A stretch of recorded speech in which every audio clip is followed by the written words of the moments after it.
Shalom e bem-vindos a Via Rapta Israel, uma frase do hebreu que significa amarás a Israel. Esperamos que vocês fiquem conosco porque nosso professor Dr. Baruch vai compartilhar um estudo expositivo da Bíblia. Dr. Baruch é professor titular no Instituto Zera Avraham, com sede em Israel. Ainda que todas as aulas no Instituto são dadas em hebraico, o Dr. Baruch fica feliz em compartilhar este estudo semanal com dublagem em português. Para mais informações sobre nosso trabalho em Israel, visite nosso site amarasaisrael.org. Fiquem agora com o Dr. Baruch e a aula de hoje. A wise one always agrees with God. Aquele que é sábio sempre concorda com Deus e sabe que a orientação de Deus nos leva à sua vontade. Quando fizermos a sua vontade, receberemos a sua provisão, pois Ele vai agir em nossas vidas e em nossas questões para que a bondade de Deus se manifeste em nós e através de nós para que o ministério possa acontecer. Existe uma relação intrínseca entre a fidelidade à Sagrada Escritura e a obra de Deus sendo realizada. Nós estamos estudando o livro de Romanos há vários meses. Na semana passada, começamos o último capítulo, o capítulo 16. Se Deus quiser, nesta aula terminaremos este capítulo final. Na semana passada, vimos que Deus estava falando conosco sobre uma mulher que foi usada poderosamente por Deus, que foi uma bênção para o apóstolo Paulo. Porém, em nenhum lugar das Escrituras diz que ela era uma pastora ou professora com autoridade sobre os homens. Nós precisamos entender que somente quando nos submetemos às instruções de Deus, somente assim o poder de Deus, as suas bênçãos, o seu discernimento e a sua ação estarão agindo a nosso favor. Então, faça-se uma pergunta muito importante. Será que eu realmente quero que Deus haja em minha vida? Será que eu realmente quero ser conduzido à sua vontade? Ser levado até lá, para que Deus seja glorificado? Existe uma relação entre a glória de Deus e a obediência às Escrituras pelo seu povo. Agora, então, te convido a continuar comigo de onde paramos na semana passada. Romanos capítulo 16, começando com o versículo 17. Na verdade, a mesma mensagem de fidelidade às Escrituras está sendo mencionada neste versículo. Vamos lá?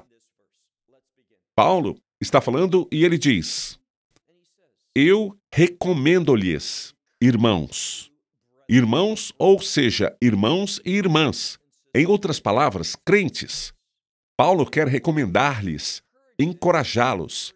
E está usando para isso uma palavra que significa encorajar, a fazer a coisa certa. Fazer o que é adequado aos olhos de Deus. Neste contexto, a palavra encorajar pode não ser forte o suficiente. Apresenta um certo nível de exortação, pressionando-os, colocando neles grande motivação para fazerem a coisa certa. E você pode até perguntar: como eu sei qual é a coisa certa? A resposta é encontrada neste livro.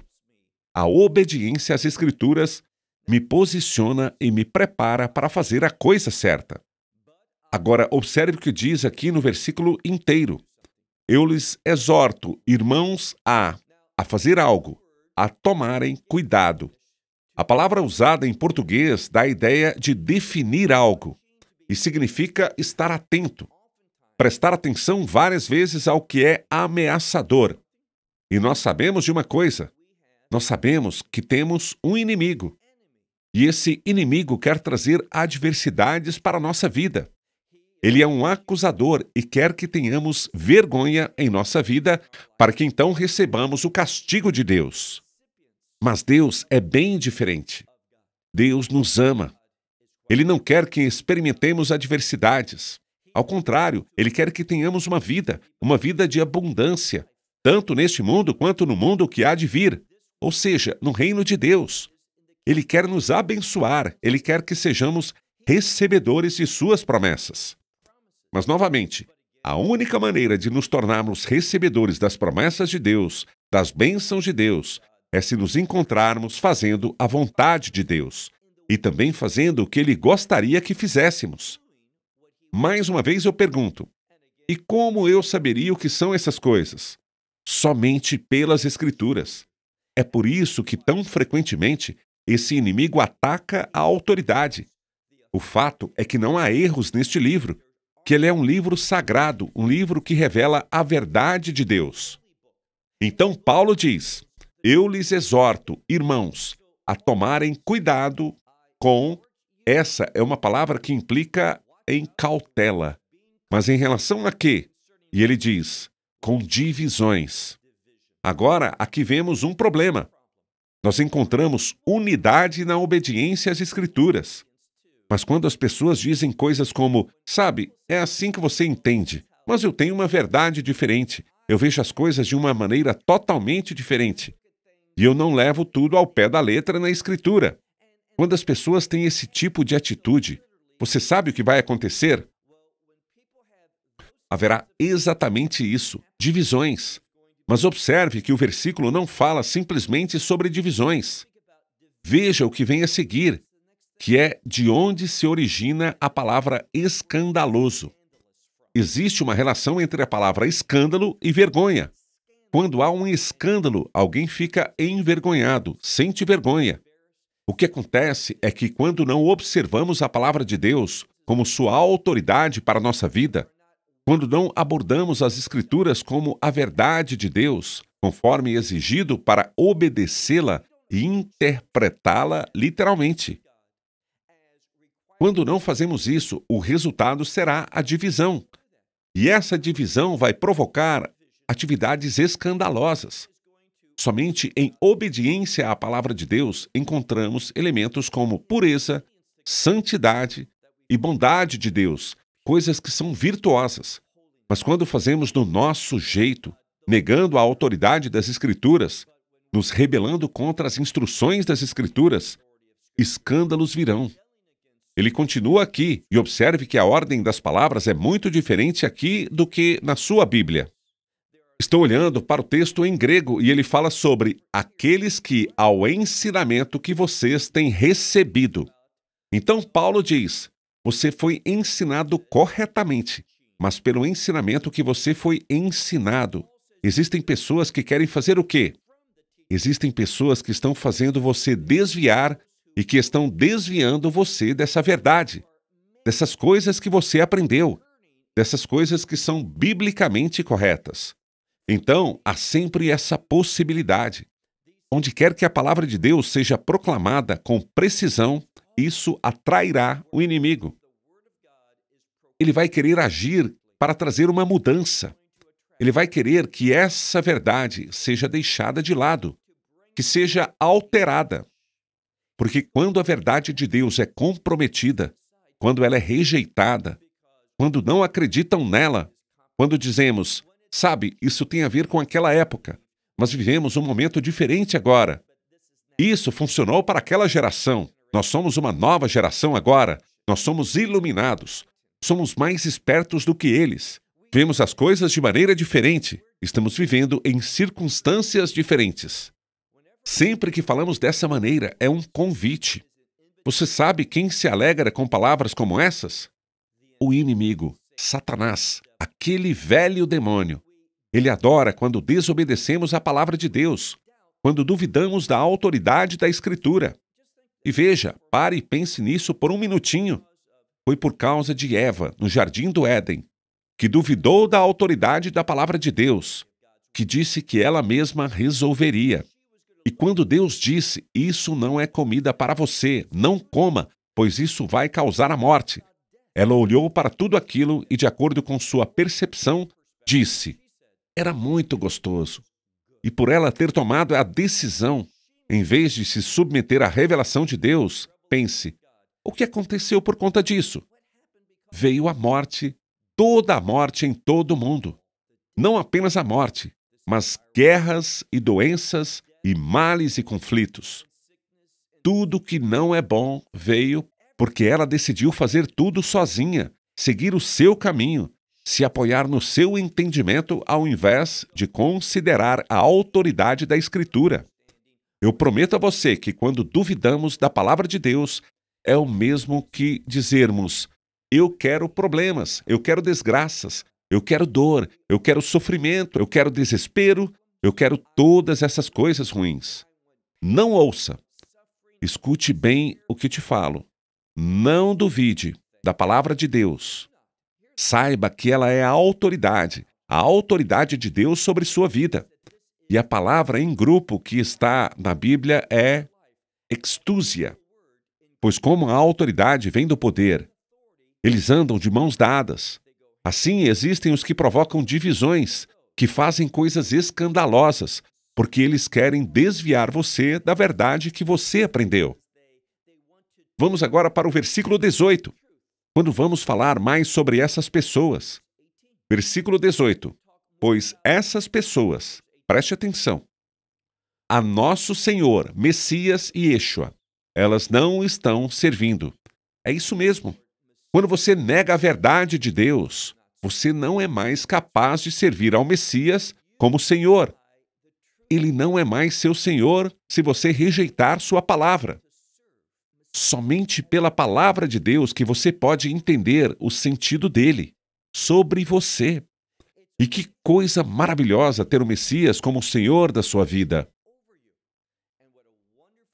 É aqui que você se torna acessível às boas coisas de Deus, quando andamos em obediência a seu senhorio. Então ele diz aqui, para essas pessoas, e poderíamos traduzir a próxima palavra como contra nosso Senhor, Messias e Yeshua, contra ele, pois eles não são capazes de servir, mas eles não estão servindo ao nosso Senhor. A quem eles estão servindo? Veja o que diz aqui na metade do versículo 18. Mas a seus próprios apetites. E não apenas isso. Observe o que eles fazem. Veja só. Também através de palavras suaves. Literalmente é o que está escrito. Ou graciosas. A palavra deles parece tão boa, tão suave. Ela é cativante. E eles também querem falar palavras de bênção. Mas observe que tudo isso é uma fachada. Por quê? Está escrito. Eles fazem isso e estão enganando os corações dos ingênuos. Aqui, a palavra ingênuo é uma palavra que significa aqueles que realmente não pensam que há mal neste mundo. Aqueles que são ingênuos não pensam que existe o inimigo, Satanás. Eles pensam que tudo isso é superstição, é tudo um conto de fadas. Por isso, eles são ingênuos contra o inimigo do povo de Deus. Uma das maiores ferramentas que temos para viver uma vida vitoriosa é este livro.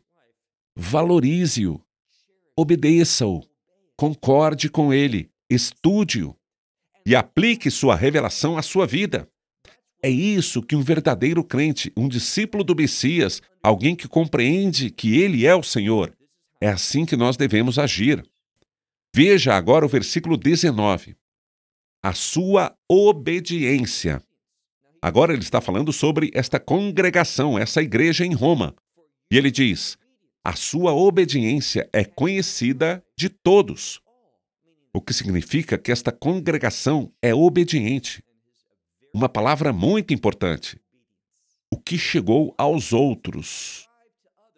O que eles sabem é como esta congregação é obediente. Agora, não é isso que você quer? Ou seja, você não quer ter uma reputação de servo obediente ao seu Senhor e Salvador, Messias e Yeshua, Jesus Cristo? Não há nada melhor do que ser considerado um servo obediente. O problema é que, muitas vezes, não queremos obedecer a Deus, mas tentamos fazer com que Deus nos obedeça e faça de acordo com nossos planos. Entenda, o seu plano, se tem origem em si próprio, sem que Deus revele isso a você, esse plano que você tem é um plano enganador. De quem é esse plano? Não é seu. Ele surgiu. A sua base é do inimigo que quer levar você para longe da vontade de Deus. Então, Paulo diz aqui, olhe novamente, o que se tornou conhecido sobre esta congregação é a sua obediência em todos os lugares, em todos esses lugares aonde ela chegou. Por isso, ele diz, eu me alegro por vocês. Além disso, ele diz, mas quero que vocês, ele diz, sejam sábios em relação às coisas boas. Sejam sábios. A palavra sabedoria aqui tem a ver com compreensão. Eu quero que você entenda o que é bom. Como já dissemos tantas vezes, bom é sinônimo de vontade de Deus. Então Paulo diz, quero que vocês não tenham malícia em relação ao que é mal, ao que se opõe à palavra de Deus. Ele está usando o grego aqui, mas essas mesmas palavras no Antigo Testamento ele usa em hebraico. Tov, que é bom, que se refere à vontade de Deus, e Ra, que é mal, cruel, maldição.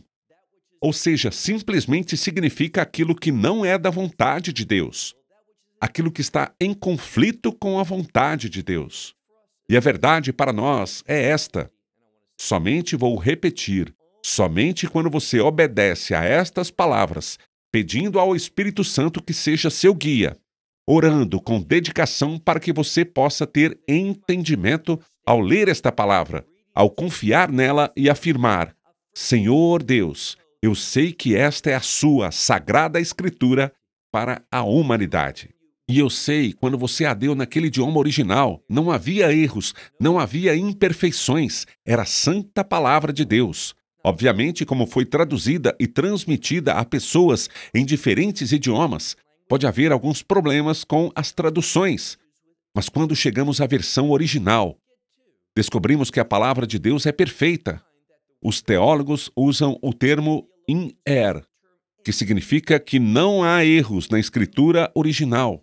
Portanto, ele diz, olhe atentamente o próximo versículo, versículo 20. A propósito, este é o último versículo que Paulo escreveu nesta epístola. Daí ele diz assim, o Deus da paz. Vamos repetir. A palavra paz está relacionada ao cumprimento da vontade de Deus. Quando fazemos o que é bom, o resultado de fazer o bem é a paz. É disso que ele fala aqui, o Deus da paz. O que ele vai fazer? É na obediência à vontade de Deus que teremos vitória, ou seja, que o inimigo será derrotado. Diz a palavra, o Deus da paz esmagará. Esta é uma palavra usada nos tempos antigos, que significa colocar o chão, pavimentar, fazer uma estrada, esmagar rochas para que fosse possível se passar por cima delas, em uma carruagem ou algo assim. Então, o que ele está dizendo aqui é, o Deus da paz. Como ele traz a paz? Esmagando Satanás debaixo. Eu gosto dessa parte. Debaixo dos seus pés. Esmagando Satanás sob seus pés. E ele vai fazer isso rapidamente. Ele vai trazer essa mudança bem rapidinho. E do que tudo isso depende de nós? De sermos submissos à palavra de Deus. Quando assim agirmos, Satanás será levado à destruição em seu plano. O que ele está fazendo? O que ele quer realizar? Seus planos e propósitos, que são sempre contra nós, serão derrotados, impedidos e destruídos. Versículo 21. No versículo 21, temos um autor diferente. Quem é? Esse homem é o escrevente de Paulo, que quer adicionar aqui algumas coisas por conta própria. E, obviamente, Paulo concordou com isso. E, claro, esta também faz parte da Escritura Sagrada, ou seja, ela é totalmente inspirada pelo Espírito Santo. Paulo diz, pois quer incluí-lo, Timóteo, que é meu cooperador, envia-lhes saudações, bem como Lucas, Jason e Sosípatro, meus parentes. O que quer dizer que são todos da mesma descendência. Ele continua, eles também saúdam vocês. Depois ele diz, olhe para o versículo 22, eu, Tércio, eu saúdo vocês. E quem é esse homem? Ele diz que sou o autor desta epístola, significando que ele é o escrevente. O apóstolo Paulo falou essas coisas tendo sido totalmente inspirado pelo Espírito Santo, mas foi este homem quem as escreveu. Ele era o escrevente de Paulo. Nós já conversamos sobre como, às vezes, Paulo escreve algo no final de uma epístola com sua própria caligrafia. Ele tinha este costume, mas aqui, veja novamente o versículo 22. Ele diz: Eu, Tércio, que escrevi essa epístola no Senhor, envio-lhe saudações. E ele diz também: Gaio, meu hospedeiro, ele manda saudações a vocês. Falando deste homem, Gaio, ele também é o hospedeiro de toda a igreja. Ou seja, ele é muito hospitaleiro. Ele recebe os outros muito, muito bem. Prosseguindo, vá para a metade do versículo 23. Temos outra pessoa cujo nome era Erasto. Ele saúda vocês. E quem é este homem? Erasto. Ele é o administrador da cidade. Ele tinha uma função importante ao administrar esta cidade. E nós também entendemos que ele era crente. O versículo termina com outra pessoa, que é Quarto, o irmão. No versículo está simplesmente dizendo que ele é um irmão no Senhor, ou seja, eles provavelmente estavam cientes sobre isso. Então, ele também envia saudações. Dessa forma, vemos Paulo escrevendo aos Romanos e vemos alguém que foi uma bênção para Paulo ao escrever esta epístola, utilizando diferentes meios para ajudar Paulo, de forma que esta epístola aos Romanos pudesse chegar até ele. Depois, o autor, ele diz por conta própria o que Paulo disse antes. Veja o versículo 24, onde ele também diz: Que a graça de nosso Senhor Messias Yeshua, com todos vocês, ou seja com todos vocês. Amém. Vamos agora para o versículo 25. No versículo 25, veremos algo que é conhecido como bênção. Então, sobre ela, alguns dizem que é de Paulo. Esta é a bênção dele, que ele recebeu. E Tércio simplesmente inseriu algumas poucas linhas de sua autoria. Então, independentemente de como você entender, ela é uma bênção bíblica que se encontra no final do livro de Romanos, que diz o seguinte: Ora, aquele que é capaz de torná-lo poderoso. Deixe-me fazer uma pergunta. Você quer força espiritual? Ele vai nos dizer como aquele que é capaz de torná-lo poderoso segundo o meu evangelho. Por estar escrito, meu evangelho, eu creio que estas são palavras do apóstolo Paulo. E cheguei a essa conclusão porque Paulo frequentemente falava sobre meu evangelho, que ele recebeu diretamente do Messias Yeshua. Assim ele escreve, segundo o meu evangelho e a pregação. O foco do evangelho, o verdadeiro evangelho é sobre a pregação do Messias Yeshua, que pregou, revelando sua personalidade, revelando quem ele é, o Filho de Deus, e também a sua obra como Redentor, conforme a revelação do mistério. E o que é esse mistério? Um Messias que foi crucificado. Um Messias sofredor, que o próprio Deus olharia para a situação da humanidade e que esse Deus se tornaria carne humana para fazer a obra de redenção. É disso que ele está falando aqui. E também como tudo que está ligado a esta pregação do Messias Yeshua, conforme a revelação do mistério. Que mistério? O mesmo mistério que ficou escondido por tanto tempo desde os tempos passados. Versículo 26. Mistério que ficou escondido desde os tempos passados. Mas agora ele diz, mas agora, sendo revelado pelas, observe bem, também pelas escrituras proféticas.